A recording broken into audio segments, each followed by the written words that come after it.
on va parler d'un projet de télémédecine contre les déserts, et déserts avec un grand D, hélas, médicaux, à Oberbruck. Ça se trouve en Alsace, une belle région que on peut visiter évidemment et pas uniquement pour l'y santé, si vous voyez ce que je veux dire. Et pour nous en parler, le chef de projet de télémédecine, Cathy Hanser, et M. Gaëtan Van Esbroek, qui est infirmier. Je vous ai parlé ce matin d'un aspect pratique, de quelque chose de très concret, plus concret que ce que vous allez avoir, ce ne sera pas possible. Bonjour à tous, merci.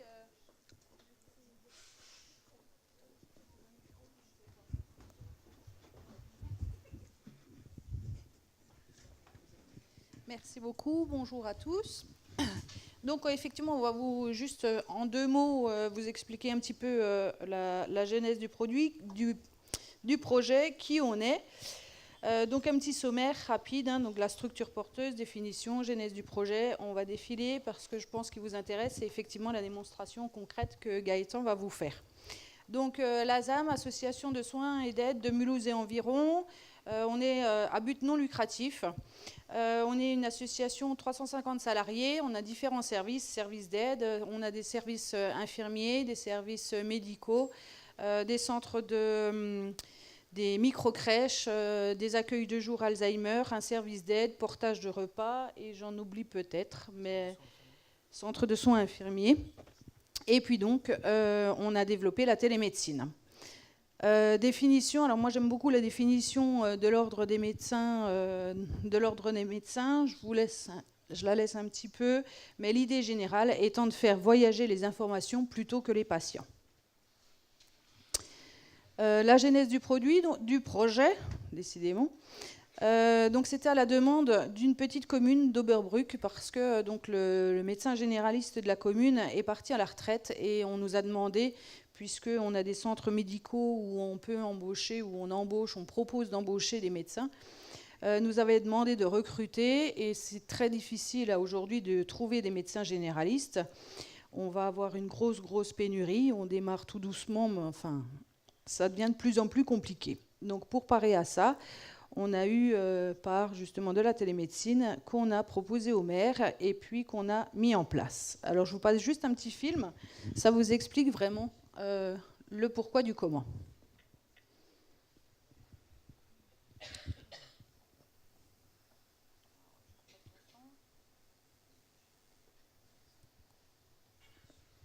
Juste un petit problème de son.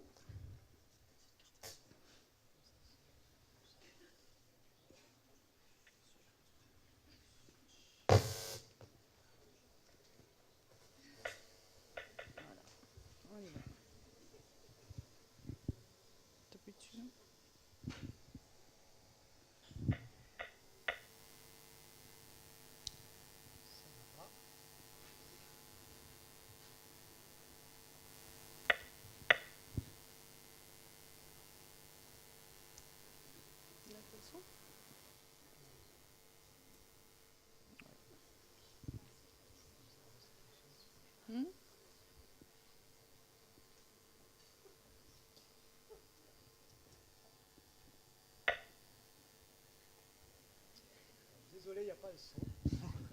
Toujours comme ça. Donc vous aurez l'image, mais pas le son. En dessous à gauche. Alors.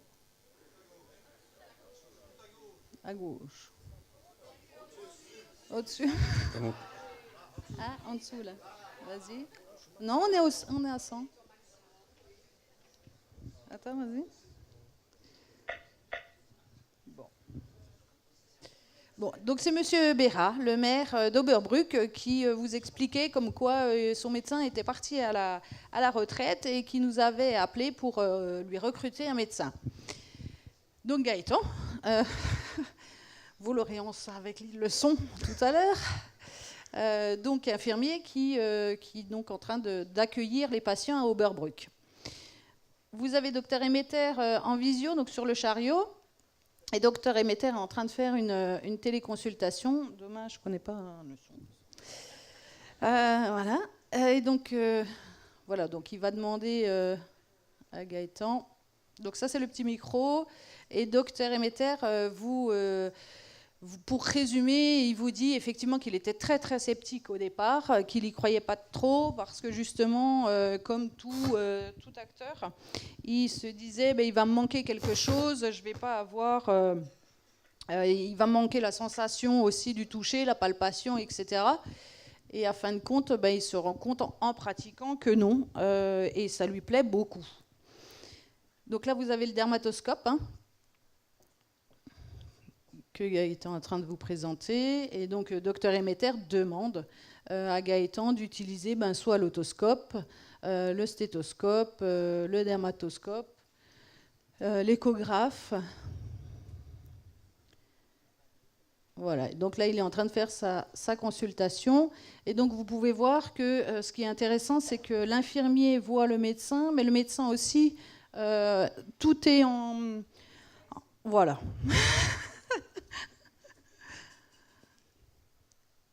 Et donc, voilà, il est en train de vous dire, il était un peu sceptique au départ, mais aujourd'hui, ça lui plaît beaucoup. Mais on va appeler après Dr Nguyen, qui est à Bordeaux, et qui vous expliquera aussi son expérience et sa pratique.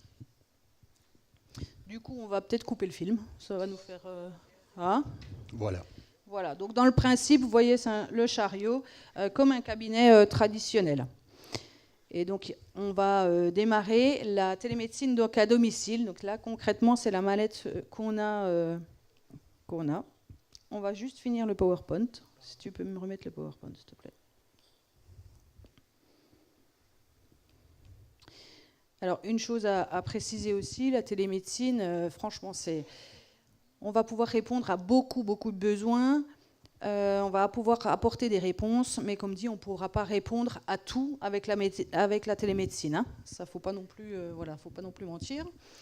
Les objectifs, nos objectifs, en tout cas pour nous, l'essentiel, c'était de remettre le patient au centre des préoccupations, d'évaluer et rechercher à améliorer la qualité des soins et la sécurité des patients, le confort des patients, la continuité des soins. Et vous verrez qu'avec la télémédecine, on va arriver à une coordination et à une réponse beaucoup plus pertinente que ce qu'on peut faire actuellement, parce qu'on va avoir beaucoup plus de coordination. Et alors évidemment, ça va demander une grosse organisation, ça prend beaucoup de temps, il faut concilier, essayer de trouver les bons compromis avec tous les acteurs, mais c'est tous les acteurs qui sont importants, et on est obligé de faire avec tous les acteurs pour pouvoir apporter justement cette réponse pertinente. Donc optimiser l'organisation générale des soins, maîtriser les coûts aussi, et puis assurer des missions de sensibilisation, de prévention. Tous les services, tous les acteurs de proximité sont importants, que ce soit de l'infirmier libéral, parce que c'est eux qui sont au chevet du patient tous les jours, ça va être le médecin traitant, ça va être le médecin spécialiste, ça va être l'hôpital, mais aussi tous les services qu'il y a autour. Ça va être, par exemple, dépistage du cancer du sein, ça va être les HAD, ça va être, chez nous, on a le CICAT, le réaménagement de la maison. C'est vraiment tous les services qu'on peut avoir autour, tous les acteurs qui sont importants. Notre objectif, c'est vraiment ça, c'est créer une plateforme. C'est ce qu'on est en train de faire, et avec tous les acteurs. Mais effectivement, il faut une plateforme qui coordonne tout ça. Donc nous, on se situe au centre. Perspective, donc parcours de soins plus efficient et coordonné, développement de nouvelles compétences pour les infirmiers, parce que chez nous, le gros problème, alors il y a une partie qui a été reconnue au niveau ministériel, on a reconnu effectivement les médecins généralistes, les spécialistes, les psychiatres, mais on n'a pas du tout pensé aux infirmiers. Alors chez nous, c'est une petite bataille, mais petit à petit, on les reconnaît, parce que justement, on veut garder ce côté humain. Il n'y a plus le médecin en physique, mais on a l'infirmier. Et comme un médecin en parlait ce matin, le risque, c'est effectivement, s'il y a une annonce qui peut perturber le patient, on aura toujours un professionnel de santé à côté qui va pouvoir réagir et qui a les compétences de pouvoir prendre le patient en charge. Donc, développer, accès de l'offre médicale, diversifier l'offre médicale, déploiement de la télémédecine, développer d'autres offres sur le marché Et on a oublié de mettre effectivement, de toute façon, la formation. Ça va aussi par la formation, aussi bien des infirmiers, mais aussi bien des médecins, parce que la télémédecine s'est équipée aussi, vous verrez, d'un échographe, ce qui apportera aussi pas mal de réponses, mais il faut effectivement des formations derrière. Donc maintenant, on passe à la démonstration concrète. Donc on va appeler Dr Nguyen.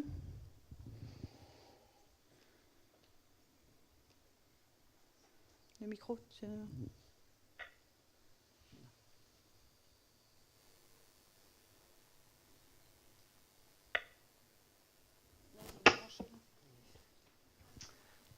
Bonjour Dr Nguyen. Bonjour. Vous allez bien? Vous nous entendez? Ah, j'ai pas de son. Ah, nous on vous entend. Décidément, il n'y a pas celui-là, il faut pas brancher en...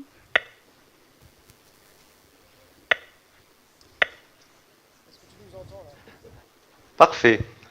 Oui, c'est bon? Ah, Oui. bon. Bonjour Dr Nguyen. Bonjour Cathy. Vous allez Bonjour bien? tout le monde. Donc vous ne voyez pas la salle, mais vous avez juste 250 personnes qui vous regardent. D'accord. Eh bien. Je serai moins intimidé comme ça. Voilà, c'est ça.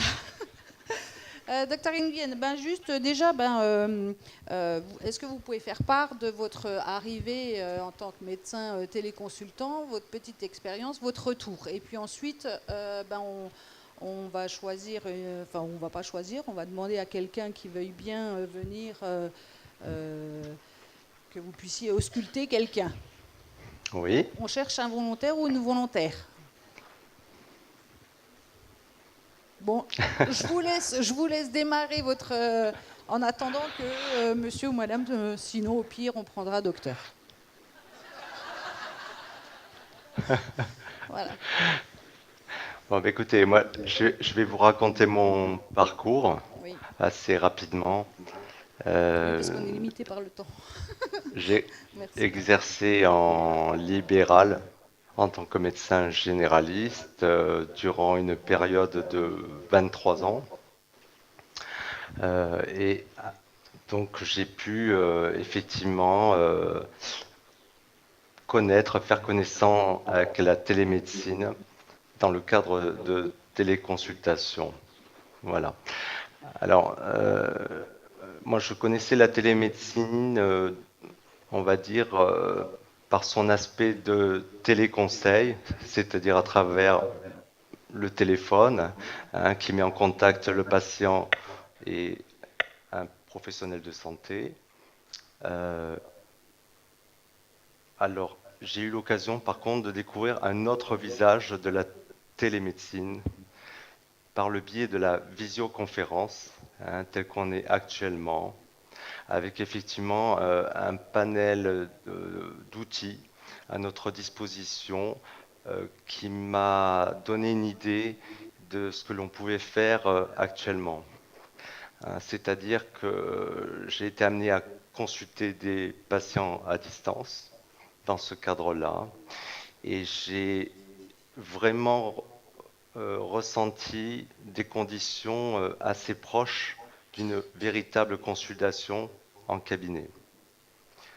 Voilà, que ce soit au travers d'une auscultation cardiaque, une auscultation pulmonaire, l'examen d'un tympan, l'examen d'une gorge. Voilà, alors avec quelques limites bien compréhensibles, hein, tout ce qui concerne le palpé, mais effectivement assister sur place par un infirmier ou une infirmière, il est tout à fait possible d'avoir des mains et des yeux aussi, hein, pour compléter mon diagnostic. Bah, du coup, on va... Docteur, s'il vous plaît. Ah, Attendez, pardon. il y a quelqu'un là. Monsieur, oui, oui, bien Monsieur, sûr. Oui, oui, pardon. Non, non, mais... il ne le savait peut-être pas encore. Ouais, c'est ça, c'est ça. Oui, bien sûr. Enfin, oui. Ce sera plus agréable. Donc, on a... monsieur, votre prénom? Eric. Merci. Tout va Bonjour. bien. Pour l'instant, ça. Donc normalement, Gaëtan fait toute une partie administrative, hein, constitue le dossier médical. Il va demander au patient s'il souhaite ouvrir son DMP, puisque chez nous, il faut l'autorisation du patient pour créer son DMP. Vous ne souhaitez pas, très bien, on respecte. Et puis, il va prendre toutes les constantes, hein. Donc on prend le poids, la température, la taille, tension, oxymètre, et puis... On a fait la totale, je crois. Hein, on a fait le tour, c'est déjà pas mal. Et donc, vous venez pour... Enfin, fais ton boulot, hein, en même temps. Non, tu faisais très bien. Moi, ça m'allait très bien comme ça. Donc effectivement, comme Cathy l'a dit, nous avons toute cette partie administrative que nous faisons avant. Nous faisons également toute l'anamnèse du patient. Toutes ces données sont recueillies par moi-même et mises directement sur le logiciel. Comme vous voyez ici, je m'identifie et j'identifie le patient via ma carte professionnelle et ma carte vitale du patient. Ici, j'ai pris mes cartes à moi, donc il n'y a rien de particulier dessus, mais je vais vous montrer comment ça se passe. Donc effectivement, là, je fais l'anamnèse du patient avec son motif d'arrivée, les antécédents médicaux, les allergies qu'il peut avoir, d'autres observations que moi je fais en tant qu'infirmier qui seraient utiles aux médecins. Une fois que j'ai rempli ce document, je peux directement le pousser sur le dossier médical partagé, comme Cathy l'a dit précédemment, et je peux l'envoyer directement au médecin qui reçoit automatiquement le document, il le voit directement. Donc là, je vais envoyer un document. Est-ce que tu l'as reçu, Michel? Oui, Voilà. tout à fait. Donc, Il s'agit du questionnaire préalable, oui. tout à fait. Donc là, on a le questionnaire préalable. On fait exactement la même chose pour tout ce qui est paramètres cliniques. On remplit le document, on l'envoie et le médecin le reçoit en direct. Une fois cela fait, la consultation avec le médecin commence et si besoin est, on fait les différents examens qu'il souhaite. Donc, qu'est-ce que tu veux faire, justement? Non, je parle au médecin. Là. Tutoie pas le patient. On peut faire une approche sur une simulation, par exemple, de douleur à l'oreille, hein, une otalgie. Tout à fait. Alors, je vais juste...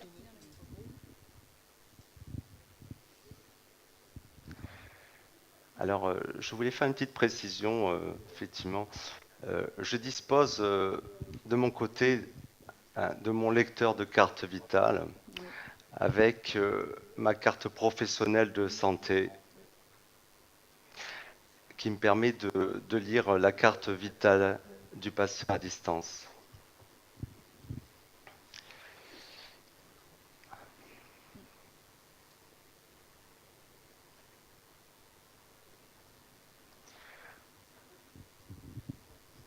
Donc l'otoscope. Voilà, hein, donc effectivement, on a accès au tympan. Tu pourrais un petit peu incliner l'otoscope, s'il te plaît, Gaëtan. Alors, un petit peu dans l'autre sens. Alors ça c'est pareil, hein, c'est outils connectés, ça progresse vite, il y a toujours à améliorer. Oui. Et c'est vrai que notamment l'autoscope sur le chariot, il est beaucoup plus performant. Sur la mallette, il reste encore à adapter quelque chose de beaucoup plus performant. Oui. Mais bon, sachant qu'il y a possibilité de prendre des photos à distance depuis mon poste. Oui. Après, je dirais, c'est aussi une bonne coordination entre l'infirmier et le médecin, on va dire, hein, les habitudes qui vont se faire hein, pour mieux coordonner tout ça au niveau de la manipulation à distance.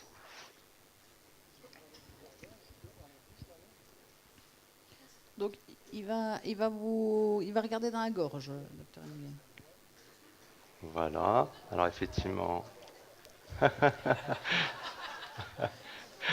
petit réflexe Vous nauséeux. n'aviez jamais vu Un votre petit doigt réflexe sous cette nauséeux, tombe. oui, tout à fait, oui. C'est ça. Voilà. J'ai pris une photo. Attendez. Hop. Voilà. Voilà, donc je dispose d'une photo sur mon poste. Assez pratique quand on a un doute sur l'image. Le dermatoscope peut-être.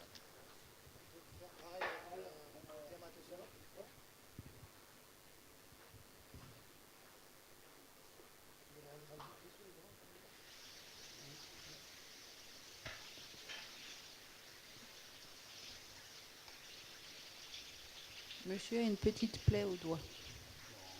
Ah non, c'est un grain de beauté, pardon.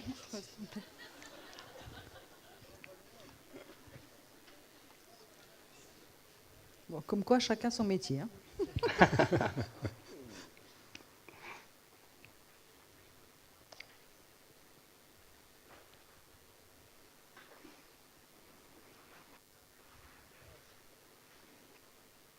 Voilà, donc il y a possibilité de prendre une photo.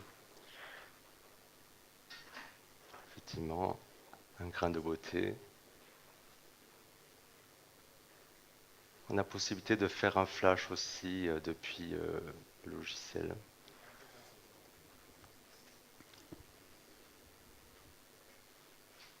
Voilà.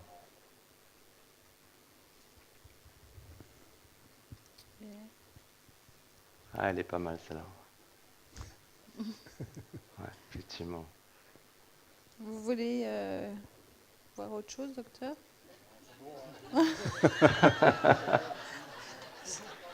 Et donc, on peut juste montrer la sonde. Ouais, on va vous éviter le gel et la sonde.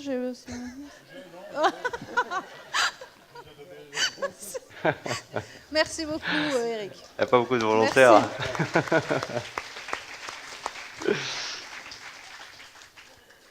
Ah non, il est parti. Oui, non, mais je le fais sur moi. Alors. Ah, tu le fais sur toi, très bien. D'accord. Tu as envie d'avoir du gel d'accord. Je vais être moi-même le cobaye. D'accord.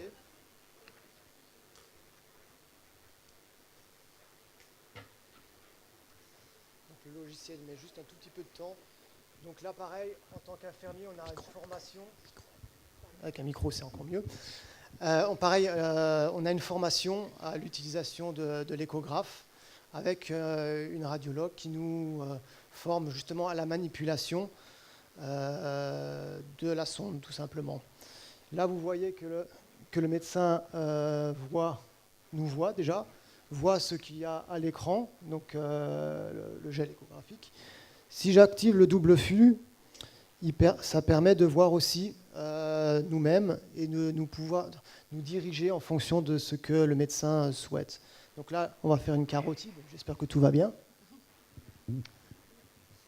Donc c'est effectivement un peu...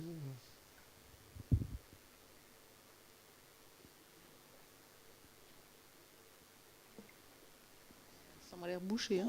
Bouché, ouais. Je suis Bon, tu n'as pas encore de sténose, Gaëtan. Voilà. Après, c'est toujours plus compliqué C'est un peu de le faire soi. Alors, je voulais juste encore ajouter que sur Oberbruck, nous avons donc le chariot et sur lequel est encore rajouté un ECG que nous n'avons pas ici sur la mallette et un ophtalmoscope qui permet de faire des fonds d'œil pour le suivi des rétinopathies diabétiques. Voilà. Donc, quand la consultation est faite, que le médecin a fait a posé son diagnostic, on a fait les différents examens, il rédige son compte-rendu qui est poussé pareil dans le DMP ou imprimé directement pour un spécialiste ou envoyé via la messagerie sécurisée. Pareil pour l'ordonnance, il rédige une ordonnance. Alors, du coup, est-ce que tu peux rédiger Dis-moi, Gaëtan. une ordonnance? Oui, dis-moi tout. Pardon. J'ai poussé en document partagé un ECG que j'avais sous la main, Oui. que j'avais eu l'occasion d'avoir. Donc si ça peut montrer aux personnes présentes la qualité de l'ECG. Voilà ce qu'on peut obtenir avec le CG sur le chariot. Effectivement, merci. De rien. Donc du coup, est-ce que tu peux me faire rédiger juste une ordonnance, s'il te plaît? Comme ça, je peux leur montrer exactement comment ça se passe. Donc l'ordonnance qui sera envoyée et sur le dossier médical personnel, sur ma surface, et je l'imprimerai directement via une imprimante. Le patient ressort avec son ordonnance, va à la pharmacie, et j'ai oublié ce que je voulais dire. Et pourra récupérer ses médicaments, effectivement. Voilà. En sachant pareil qu'on est en train de travailler pour justement envoyer directement les ordonnances aux pharmacies, puisqu'il y a signature électronique. Donc ça aussi, ça permettra un petit confort au patient, parce que du coup, il va arriver à la pharmacie et ses médicaments seront prêts. Il n'aura peut-être plus l'attente, ou alors la pharmacie va peut-être lui proposer le service d'aller le livrer à domicile. Non. Après, notamment pour les personnes, on sait qu'il y a les personnes qui sont alitées, où c'est justement les aidants qui s'en occupent beaucoup, et on sait très bien que les aidants fatiguent. Ça peut rendre service aux aidants. Ou alors, ça va être la famille qui va devoir courir quand la fille rentre du travail. Il faut vite qu'elle passe à la pharmacie parce que papa ou maman ont besoin de leurs médicaments. Ça, c'est peut-être un petit confort également pour les aidants, parce que les aidants, comme dit, ils fatiguent et on le sait tous, quoi.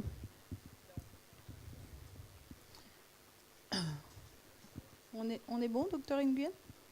Oui, je suis en train de rédiger l'ordonnance. Très bien. Oui, il est malade, hein. Pas bien du tout.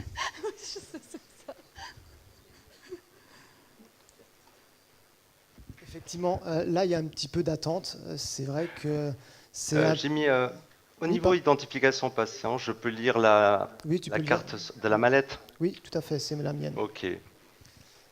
Je disais justement que cette phase-là est une phase un peu d'attente, le temps que le médecin rédige l'ordonnance et compte rendu.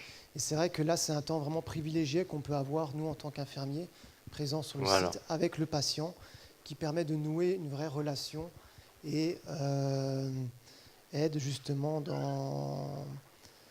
à ce que la télémédecine ne soit pas justement, comme ça a été dit ce matin, un risque de déshumanisation des soins. Voilà, j'y arriverai. Donc voilà, donc le médecin... Voilà. Donc là, vous avez l'ordonnance qui m'a été envoyée par Dr Nguyen. Alors je vais mettre en plus petit. Qu'est-ce que tu m'as prescrit?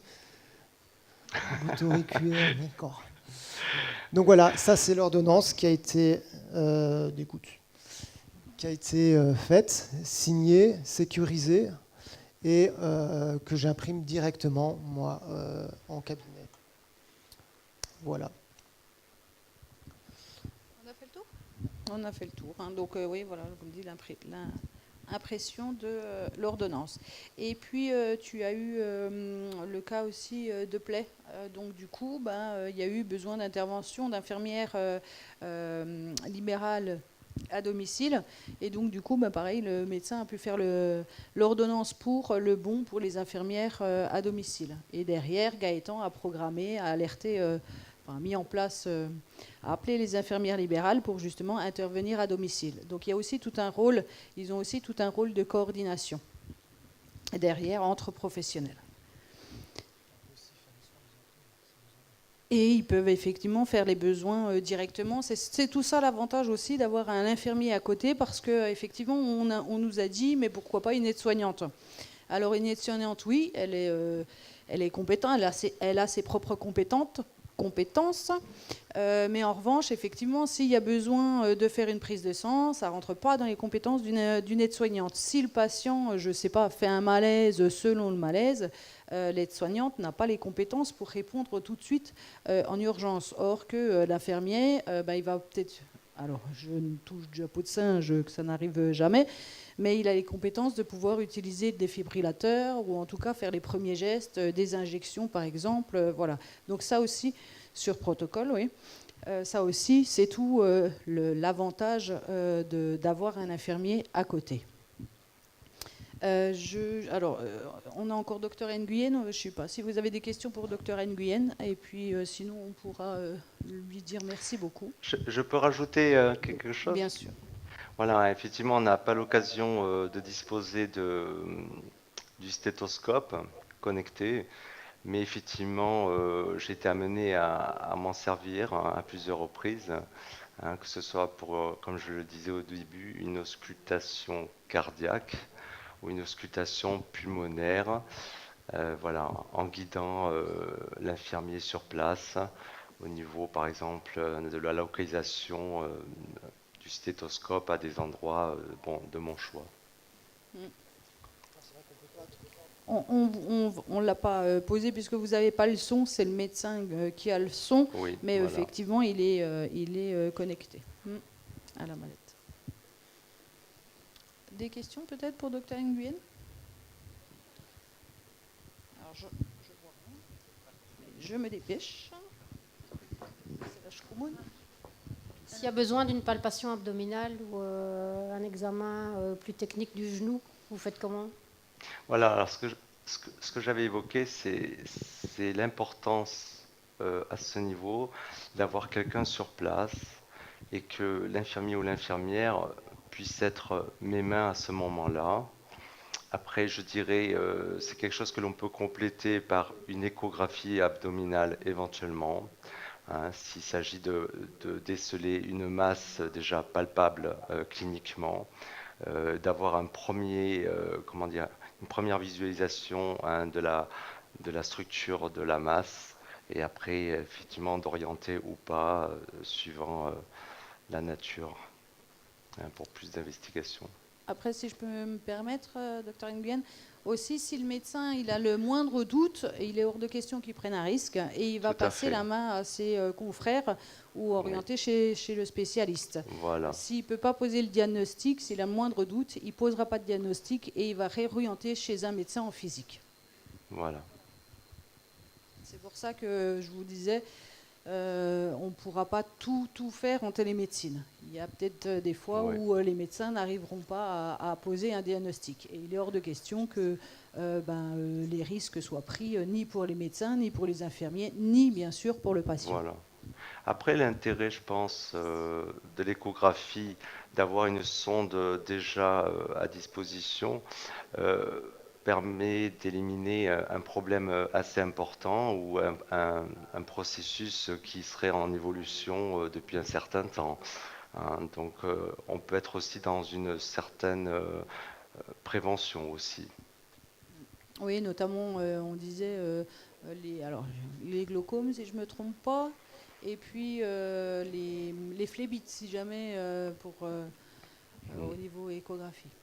Ça peut, mais comme dit, c'est un besoin de formation, ça ne se fait pas comme ça. Voilà, c'est vraiment toute une formation derrière. Bien, je crois qu'on va remercier le docteur Nguyen pour sa participation. Je crois qu'on peut l'applaudir même à distance. Merci, j'entends très bien. Merci docteur, excellente fin d'après-midi à vous.